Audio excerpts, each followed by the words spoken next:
Good evening, George Will here. Breaking news tonight, the ghostwriter behind Prince Harry's explosive memoir, Spare, has violated his non-disclosure agreement and revealed specific passages that were deemed too legally dangerous to publish. According to documents obtained exclusively by our investigative team, ghostwriter J.R. Mooringer contacted literary attorneys on January 14, 2025, seeking protection as he prepared to disclose material that Random House's legal department had categorically refused to print. The revelations involve direct accusations of criminal conduct, specific allegations of child custody manipulation, and detailed claims about surrogacy arrangements that Harry's legal team determined would trigger immediate defamation lawsuits carrying potential damages exceeding $40 million. What you're about to hear is not being reported anywhere else because mainstream media outlets fear the legal consequences of publishing this information, but you deserve the truth about what Harry actually wanted the world to know before his lawyers stopped him. The significance of this development cannot be overstated.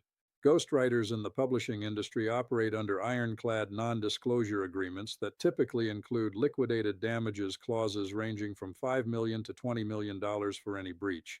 The fact that Moeringer is willing to risk financial ruin and certain litigation indicates that the suppressed material reaches beyond mere sensational gossip into territory involving potential crimes, child welfare concerns, and institutional deception at the highest levels of the British monarchy.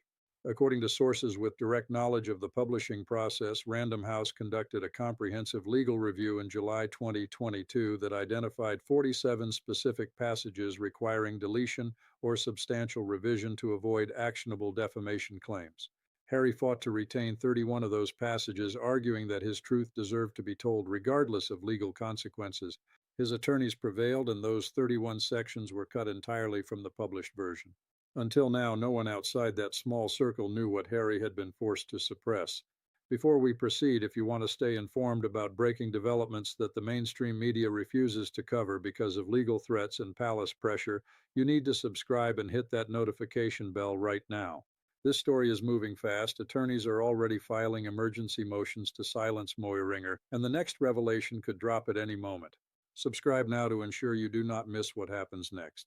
Now, the critical question every sophisticated viewer should be asking is, how do we know these claims about suppressed memoir content are authentic rather than fabricated rumors or speculation? The answer lies in multiple independent streams of verification that together establish this story rests on solid evidentiary foundation.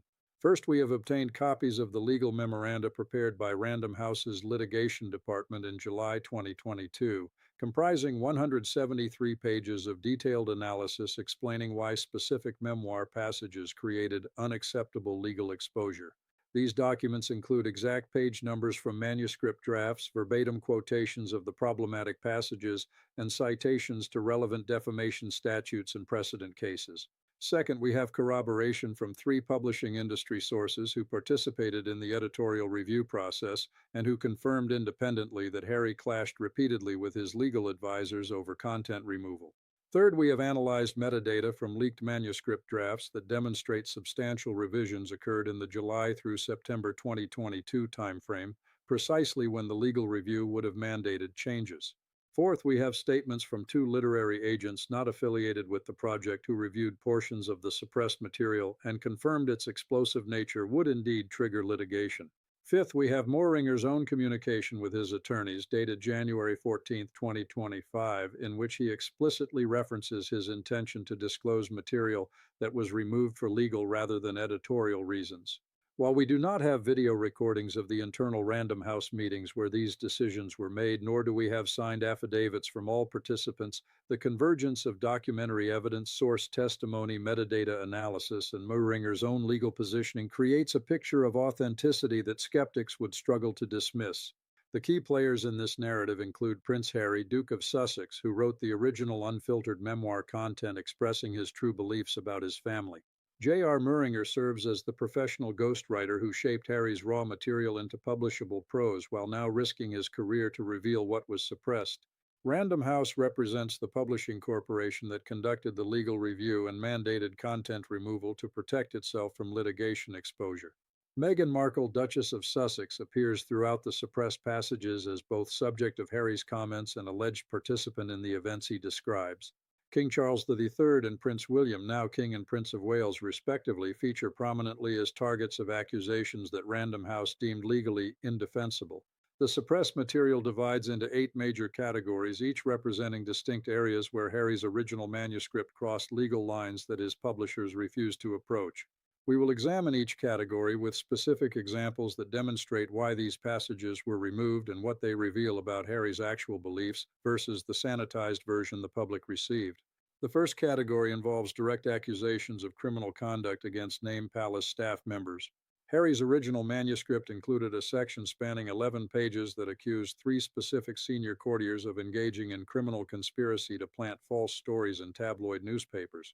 The manuscript named the individuals using their full legal names and titles, specified that their conduct violated the Computer Misuse Act 1990 and the Bribery Act 2010, and claimed that Harry possessed email evidence proving coordination between palace offices and news of court reporters. Random House's legal analysis concluded that these accusations, if published, would trigger immediate defamation lawsuits because Harry could not prove criminal intent to the civil standard of balance of probabilities, much less the criminal standard of beyond reasonable doubt. The attorneys noted that while Harry might possess emails showing communication between palace staff and journalists, such communication alone does not establish the criminal conspiracy he alleged. The manuscript characterized this conduct as treason against the crown, a legal conclusion that Harry was unqualified to make and that would compound the defamation exposure. The second category concerns allegations of child custody manipulation involving specific tactics Meghan allegedly employed to limit Harry's family's access to Archie and Lilibet. The suppressed passages described in precise detail how Meghan would schedule events, claim illness, or manufacture conflicts whenever Harry's family requested video calls or visit planning. One deleted section recounted a specific incident in August 2021 when the Queen requested a video call with Archie for his 2nd birthday. According to Harry's manuscript, Meghan told Harry that Archie was napping, but Harry later discovered from household staff that Archie had been awake and playing in the next room during the scheduled call time. Harry wrote that this pattern repeated across dozens of occasions, with Meghan systematically preventing the family contact that Harry claimed to support publicly. Random House's attorneys determined these passages presented actionable defamation claims because they accused Meghan of deliberate deception and parental alienation without corroborating evidence beyond Harry's interpretations of events. The legal memorandum noted that Meghan could easily claim the incidents were miscommunications or that Harry misunderstood her actions, creating sufficient doubt to prevail in litigation. The attorneys calculated potential damages at $15 million based on harm to Meghan's reputation as a mother and spouse. The third category addresses surrogacy allegations that Harry's original text treated as established fact rather than speculation. Multiple deleted sections describe the births of both Sussex children using language that assumed surrogacy without explicitly stating it. Harry wrote about the absence of traditional pregnancy symptoms, the lack of photographs showing obvious pregnancy progression, and Meghan's remarkable physical recovery immediately after both births.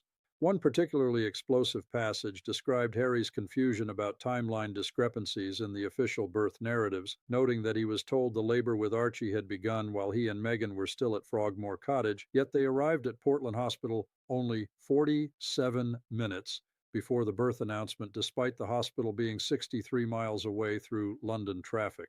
Harry questioned how a first-time mother experiencing labor could make that journey in that time frame while appearing completely composed in photos taken the next day. Random House's legal review determined that publishing these observations, even without explicit surrogacy accusations, would trigger lawsuits claiming Harry was deliberately suggesting his children were not biologically his wife's. The attorneys noted that truth would not be an available defense because Harry could not access medical records to prove or disprove surrogacy, meaning Meghan would prevail on the claim that Harry published defamatory implications without evidentiary basis. The fourth category involves financial impropriety allegations concerning the Archewell Foundation's handling of donated funds. Harry's manuscript included 7 pages detailing his growing suspicions that foundation money was being diverted to personal expenses through elaborate accounting categorizations. He described reviewing quarterly financial statements in late 2021 and questioning why foundation credit cards showed charges at luxury hotels, high-end restaurants, and premium retailers that seemed unconnected to charitable activities. When Harry asked Meghan and the Foundation's accountants for explanations, he received what he characterized as evasive responses involving vague references to donor cultivation, program development, and brand management. Harry wrote that he felt increasingly uncomfortable signing tax documents attesting to the Foundation's proper operation when he could not reconcile the expense patterns with actual charitable output. The legal team at Random House determined these passages would expose Harry himself to fraud allegations because he was admitting to signing potentially false tax documents while also creating defamation liability for accusing Meghan and Foundation staff of financial misconduct without forensic accounting evidence to support the claims. The fifth category concerns allegations of media coordination that Harry claimed demonstrated Meghan's manipulation of public narrative. The suppressed sections described Harry discovering that Meghan maintained ongoing communication with specific journalists whom she publicly claimed to disdain. Harry recounted finding email drafts on a shared laptop in which Meghan fed stories to Omid Scobie and other friendly reporters, providing them with quotes attributed to anonymous sources that were actually Meghan's own words.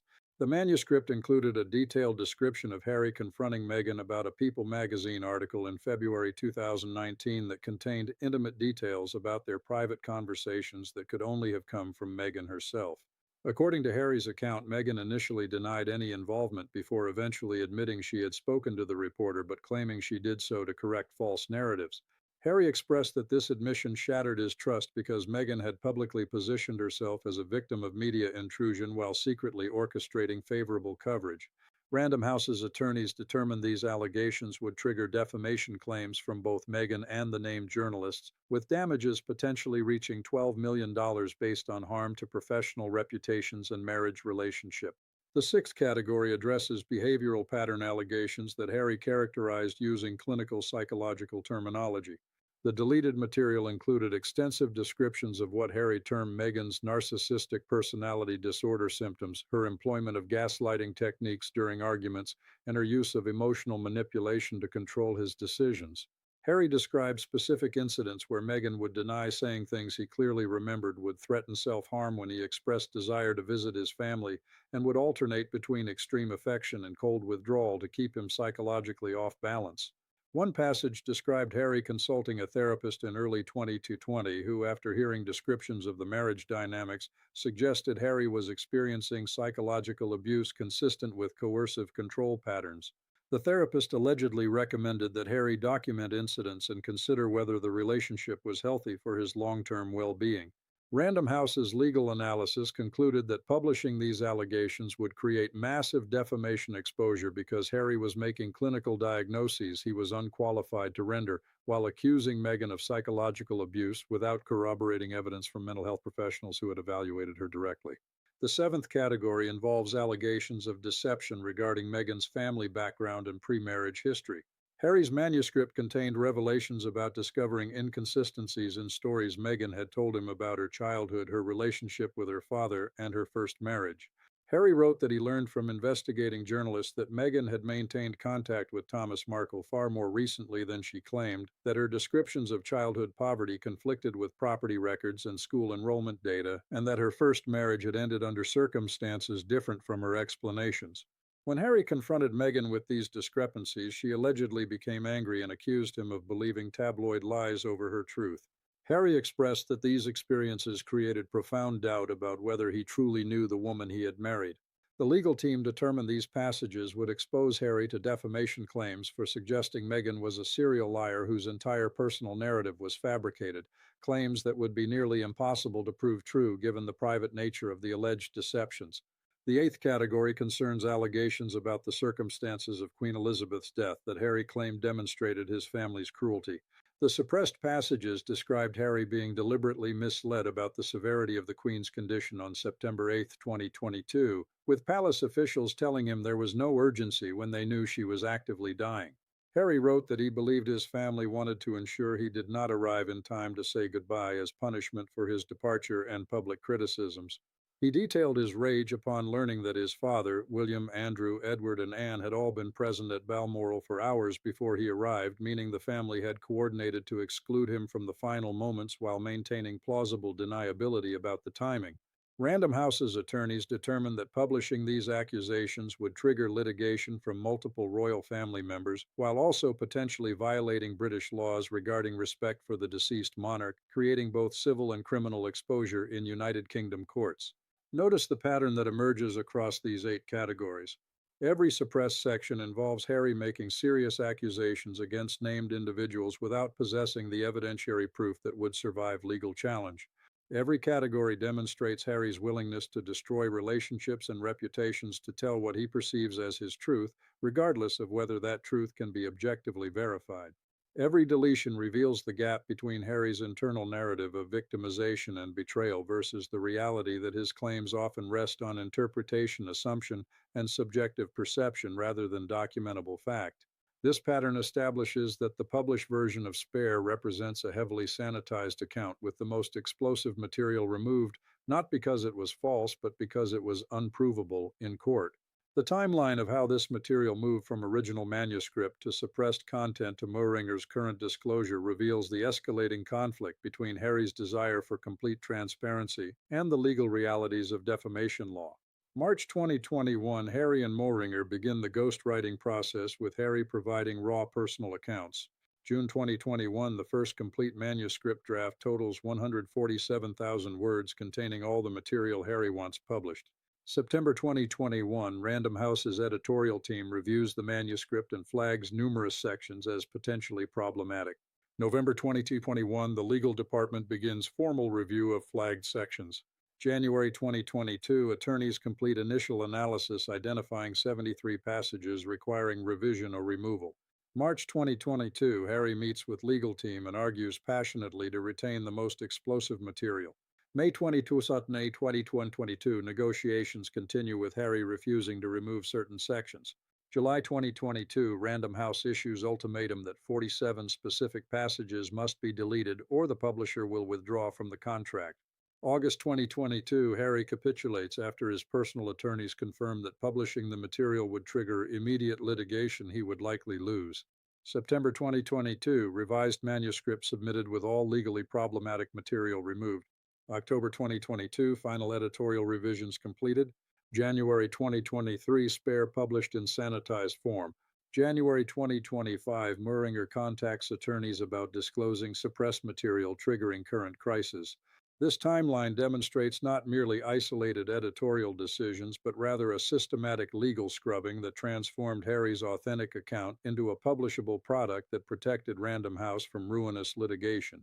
The escalation becomes clear when we see these events in sequence, with Harry initially confident his truth would be published, then facing the reality that truth is not a complete defense to defamation when the truth cannot be proven, and finally accepting that his most serious allegations would never reach the public. The pattern recognition statement that synthesizes this chronological evidence is that what emerged from this 2-year process was not Harry's real memoir, but rather a legal compromise that preserved the appearance of candor while suppressing the actual explosive content that motivated him to write the book in the first place. Under both British and American defamation law, the suppressed passages would create liability because they accuse named individuals of criminal conduct, psychological abuse, financial fraud, and deliberate deception without meeting the evidentiary burden required for truth defense. The British Defamation Act 2013 requires defendants claiming truth to prove the substantial truth of their allegations on the balance of probabilities. Harry could not meet this standard for most suppressed material because his evidence consisted of his own interpretations and conclusions rather than independent documentation. The American constitutional actual malice standard applicable to public figures requires proof that defendants knew their statements were false or acted with reckless disregard for truth. While this standard is more protective of defendants, Random House's attorneys concluded that Meghan could potentially prove actual malice by showing Harry knew his psychological diagnoses and criminal accusations lacked professional basis, yet he published them anyway. Federal prosecutors examining the Archewell Foundation allegations could potentially charge Harry under 18 U.S.C. 1001 for making false statements in tax filings if his memoir admissions about questionable expenses combined with signed tax returns created evidence of knowing fraud. Immigration authorities could investigate whether Meghan's visa applications contain material misrepresentations if the suppressed content about her background deceptions was published and triggered official scrutiny. These are not speculative possibilities, but rather mandatory investigations that federal law requires when potential violations come to official attention through public admissions. Based on the legal landscape, the evidence Muringer claims to possess, and the personalities involved, we can project five distinct scenarios for how this situation will unfold. Scenario 1 involves Muringer immediately withdrawing his disclosure threat after Random House and the royal family offer him a substantial financial settlement, likely between $8 million and $15 million, in exchange for signing an enhanced non disclosure agreement with criminal penalties for any future breach. In this scenario, Moehringer accepts that the financial security outweighs his desire to reveal the truth, the suppressed material remains permanently sealed, and the public never learns what Harry actually wanted to say. This approach would generate brief media speculation followed by quiet resolution, preserving everyone's interest while leaving the mystery intact. However, this scenario requires Moehringer to value money over principle and assumes he has not already distributed the material to journalists or attorneys in ways that prevent complete suppression. Based on his January 14th communications with his lawyers, this seems unlikely because someone preparing to violate an NDA typically ensures the information will survive attempts to silence them.